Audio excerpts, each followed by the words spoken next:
Okay, let's begin our second round of top 12 driver press conferences here at Charlotte. Martin Truex Jr., he drives the number 56 Napa Batteries Toyota for Michael Waltrip Racing. He's currently 12th in points, and certainly Martin coming off of a successful weekend last weekend here at Charlotte Motor Speedway. You won the Sprint Showdown. You came in second in the Sprint All-Star race, and I know you hope that gives you a little jump start starting Sunday night.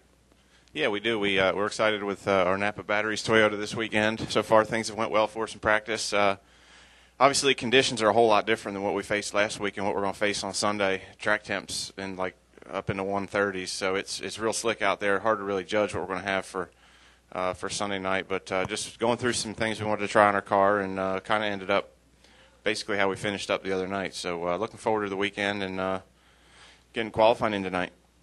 Questions for Martin, if you have one. We'll bring you a wireless mic. We have a question right here on the front row, Catherine.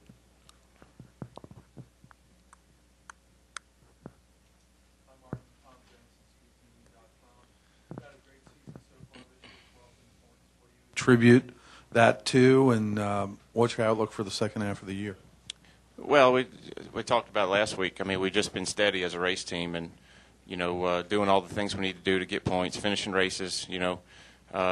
Been a few races where we've had really good cars, been a few where we were off a little but still managed to get good finishes, and that's why we're sitting here. So Pat and all the guys on the Napa team have done an awesome job. I feel like here lately, the last month and a half, we've really started to gel and figure out our race cars and, be able to find some speed and know where to go to get that speed when we need it.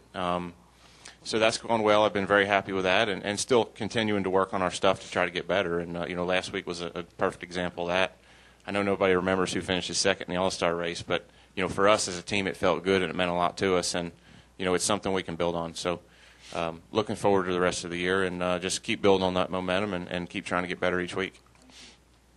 Let's go with Joe and then to Chuck. Joe. Joe Manzer, NASCAR.com. Martin, I know that Rob Kaufman is here this weekend, and just wondered if you could talk about, have you gotten to know him a little bit? He says he wants to be known more as regular Rob and less as a international man of mystery. Well, he is regular Rob to me, and just a heck of a nice guy. You wouldn't know, who he was or what he did if you didn't know him. You just think he's a guy that has a car shop over here in Concord that builds hot rods. So, just a fun guy to be around. I haven't got to know him that well. He's on the road a lot, traveling for business and stuff. But the time I've spent with him, he's been a lot of fun and just down to earth, nice guy. Go ahead, Chuck. Chuck Howard, NASCAR Media Group. Martin, lots is made when you go up to Dover because you grew up in Jersey. I'm over here to your right. Growing up in Jersey. How about Pocono when you were growing up? Did you guys ever get up there, and just your thoughts on Pocono overall as well? Yeah, actually did spend a lot of time there. We used to actually go skiing up there a lot on road trips, and of course, when I was younger, they had the big Race of Champions modified race there at Pocono every year, so I'd always go up there as a kid, watch my dad and my uncle go out there and race in that deal. So it was always a big deal for them. That was one of their biggest races of the year. So definitely have some memories of going up there. And, I've always enjoyed the racetrack. We've had some great runs there in the past. And, obviously we've got a lot of fans up in that area, and it's a lot of fun to go up there and race. Mike's got a question here on the front row. Mike Neff from FrontStretch.com. Martin, you guys were obviously fast at the end of the All-Star race. Did you bring the same car back this weekend, or did you bring a different one? And did you use the setup you ended up with on Saturday night as your baseline to start out this weekend? Yeah, we actually brought a new car, and for two reasons. One, NASCAR had ours till Tuesday night because we won the showdown, so they wanted to take it and, just like to do it the winner.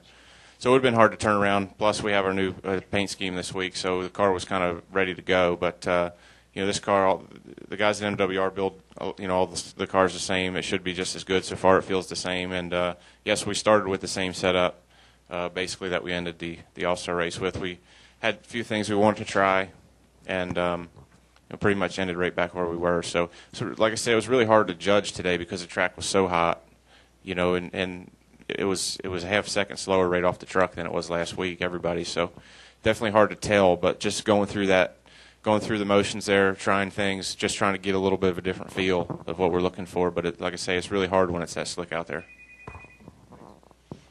Other questions? Jenna Fryer, Go ahead. Associated Press.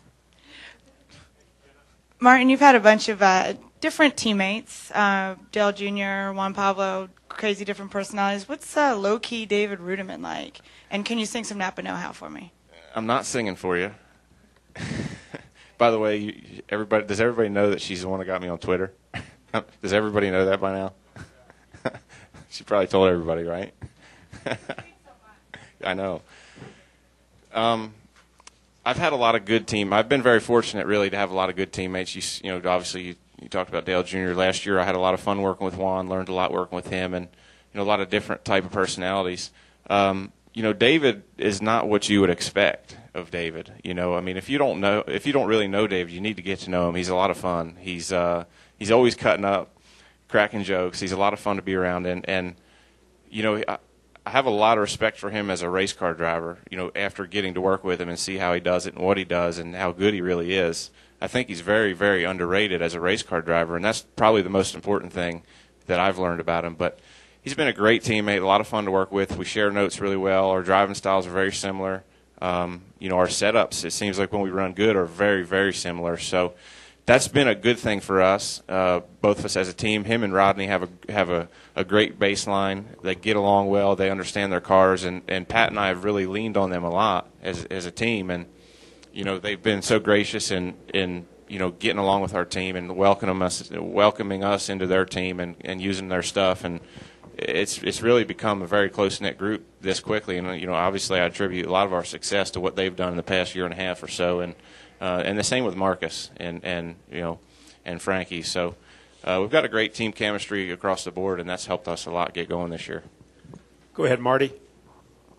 Marty Smith, ESPN. Martin, in terms of the big picture and all the races combined, where would you rank this? How would you describe the prestige of the Coca-Cola 600? Well, it's one of the big ones, obviously. You got the Daytona 500. I think it ranks up there with, you got the 500, you got the Brickyard, you got the 600. You got the Southern 500. Those are the big races that you think about when you think in terms of history and, great winners and all the big names have won this deal. So it's a huge race. It's one of the toughest we go to, obviously, Charlotte with the weather conditions and starting with the sun out and the track being hot and slippery and then, going off into the night. And at the end of the night, your car's totally different. But, the track's a lot quicker, so you need different things to be fast. And everything about the race is difficult. And, it presents huge challenges, so it'd be obviously a great one to win. Go ahead, Dave. Dave Exum, Charlotte Examiner. Martin, how you doing? How are you? Pretty good. I just wanted to ask you, can you contrast the crew chief styles between Bono and Pat and whether or not, is there times now on the radio where Pat will say something to you and you'll think to yourself, man, me and Bono never did it that way? Or Yeah, I mean, they're different in a lot of ways, but, I wouldn't say, they're like night and day. I mean, they go about their personalities are a little bit different. Bono's more quiet, kind of strict. If you do something wrong, he'd probably yell at you. Pat's a little more laid back. Kind of likes to have fun, but, both of them do a great job, obviously, and they're both good at calling races, and they both understand their race cars well, so they're different, yeah, but at the end of the day, they're still out there doing the same job, and they both do it well. Other questions for Martin? Okay, Martin, we appreciate it, and good luck.